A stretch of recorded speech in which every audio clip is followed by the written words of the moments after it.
We are on a finite number of years on this planet, so we want something, we should start moving now. And secondly, there was already a trend with sustainability, but now it really took off. We can see it's not a nice have anymore, it's really becoming a must have. And that's purely because it really aligns with the new value set of the owners. They want to do the right thing, and sustainability is a big part of it. For example, where speed used to be quite an important parameter, and now it's not about speed anymore. It's about how can I operate in a nearly leave no trace manner. And we as Oceanco, we have a journey next where we see that the future is zero carbon, zero emissions, and that's why we also unveiled one of our projects during this week, which is a Pininfarina project.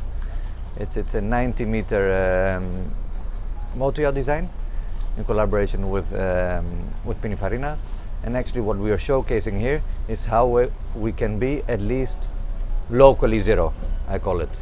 And we have to be quite authentic in our undertakings, because we cannot solve the issue tomorrow, but there are incremental steps, and incremental steps means meaningful innovation. So now we can at least have 12 to 14 hours per day silent operations, emission-free operations, and that's the first step. Indeed, it's not only about the end product. It's about the process, how we build, at the facilities that we build.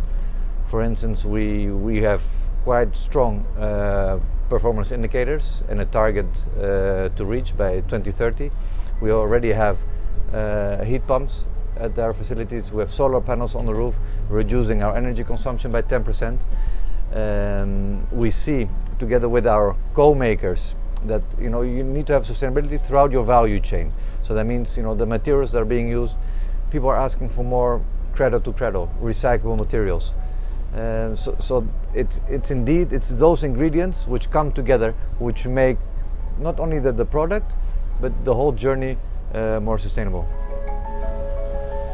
Autonomy is becoming more important, meaning that you can be out at sea for longer periods of time. Means your range should be larger, your storage facilities should be larger for food and for everything else. So this is indeed one of the aspects. Another aspect that we've seen great improvements in the whole ventilation and air conditioning systems, where we separate, for instance, guest and crew. The process is quite multifold, but what we can say as a basis is that we do enable designers. So usually as Oceanco, we have our expertise when it comes to naval architecture. We also work with lateral, with our own people, engineers, and sometimes we create something like a skateboard, we can say, where the technical decks we have taken care of, and we provide a platform for the designers to do their creative thinking. So we like to enable designers, and that can be any designer. And of course, if a client has a specific preference, that's a designer that comes on board. But sometimes also a client comes to us with a specific designer already in mind, and then we can see how we can facilitate what they have in mind together with all the Oceanco heritage and standards. It is a build time of 3, 4, 5 years, but actually what you're saying, that's in our philosophy. We don't like to rush into contracts. So indeed, we like to spend half a year before contract with a client to iron out all the details, interior, exterior, technical details, and then to have a pleasant build journey. That is the ideal scenario, because to rush into a contract and then start up discussions during the build doesn't favor anyone. There'll be a demand for even more custom projects, so people really to tailor them on their specific needs.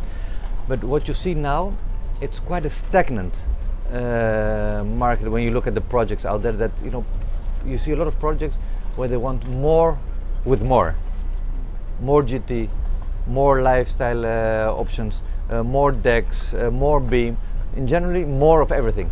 And I think we're moving somewhere into the future where we'll try to have more with less, and less doesn't mean taking things out, but thinking more smartly, And even though we know where we want to go, I think the way to get there, I mean, everybody's talking about hydrogen, for sure. It's very interesting to get there. But I think in order to get there, more alternative fuels will come along the way. We're talking about methanol, we're talking about ammonia, wind assist propulsions.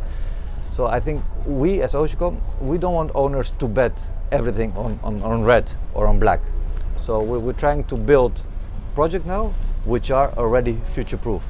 And the intermediate step in getting there is electrification. So the immediate next projects that will come out are all surrounded around batteries.